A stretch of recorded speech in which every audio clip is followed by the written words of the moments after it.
Kepala Otorita Ibu Kota Nusantara Bambang Susantono dan Wakil Kepala Otorita IKN Doni Rahayu resmi mengundurkan diri.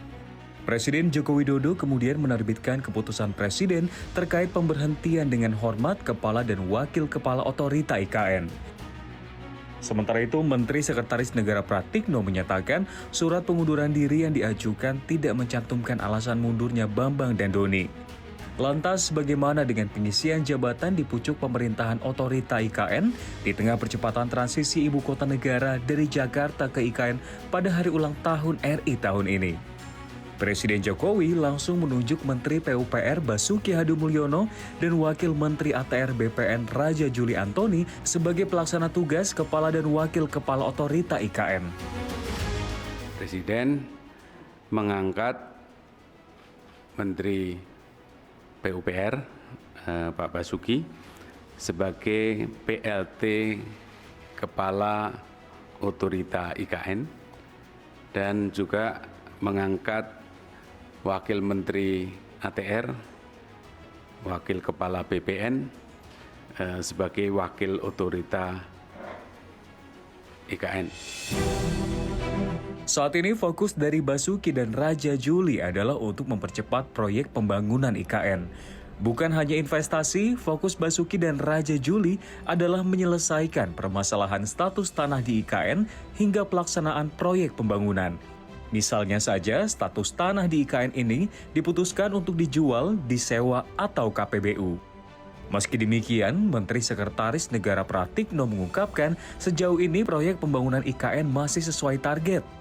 Pemerintah juga terus meningkatkan investasi serta percepatan pembangunan di ibu kota Nusantara. Selanjutnya, status tanah dan status hukum investor di IKN menjadi lebih jelas sesuai keputusan Presiden Otorita IKN. Saat ini, tim terpadu PSDKI juga akan fokus untuk menyelesaikan status 2086 hektar lahan di IKN. Pemerintah juga telah menyiapkan relokasi maupun ganti rugi agar masyarakat tak dirugikan dalam proses pengerjaan proyek strategis IKN. Menurut Basuki, tugas otorita IKN mempercepat pembangunan Pemdasus akan disiapkan melalui Satgas di Kemendagri. Ini menyangkut status tanah. Jadi kami berdua akan segera memutuskan status tanah di IKN ini apakah dijual, disewa, ataukah KPBU. Ya, kami ingin mempercepat itu sehingga para investor tidak ragu-ragu lagi untuk melakukan investasinya. Yang kedua, karena status tanahnya akan lebih jelas, mereka akan juga lebih jelas status hukumnya sebagai investor di IKN. Pergantian tampuk pemimpin otorita IKN tentu harus ditanggapi pemerintah dengan strategi yang cermat. Pasalnya, parlemen turut melihat hal ini dapat membuat publik dan investor ketar-ketir. Tapi mundurnya kepala otorita dan juga wakil kepala otorita IKN secara bersamaan ini akan menambah ketidakpercayaan publik terutama para investor untuk berinvestasi di IKN. Oleh karena itu memang pemerintah perlu bekerja keras lagi terutama untuk meyakinkan para investor ya, karena sesuai dengan komitmen awal ketika undang-undang ini kita sahkan bahwa sebagian besar pembangunan IKN itu bersumber dari dana swasta, dana pihak ketiga, sesuai dengan laporan di dalam dokumen kerangka makro pembangunan kita di pokok-pokok kebijakan fiskal itu baru 39 investor yang sudah menandatangani letter of intent. Artinya ini sebetulnya masih sangat jauh dari target kita gitu ya. Dengan realisasi sekitar 36 triliun yang seharusnya pada tahun 2024 ini berdasarkan perencanaan harusnya sudah tercapai 100 triliun gitu ya.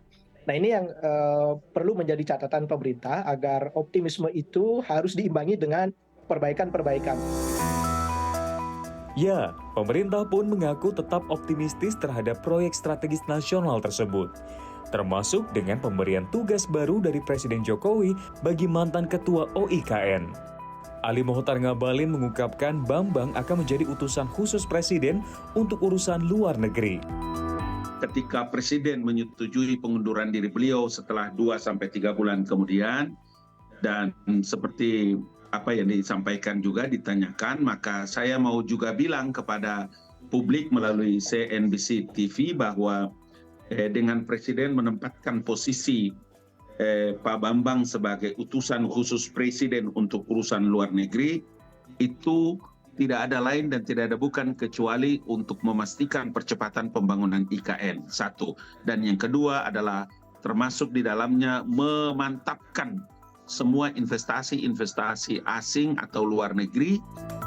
Tentunya, pemerintah diharapkan mampu mengatur strategi yang baik, terlebih dengan penunjukan Basuki dan Raja Juli agar dapat mengerjakan tugas di kementerian dan otorita IKN dengan baik dan profesional agar investasi maupun pembangunan di IKN tidak terlantar. Tim Liputan CNBC Indonesia.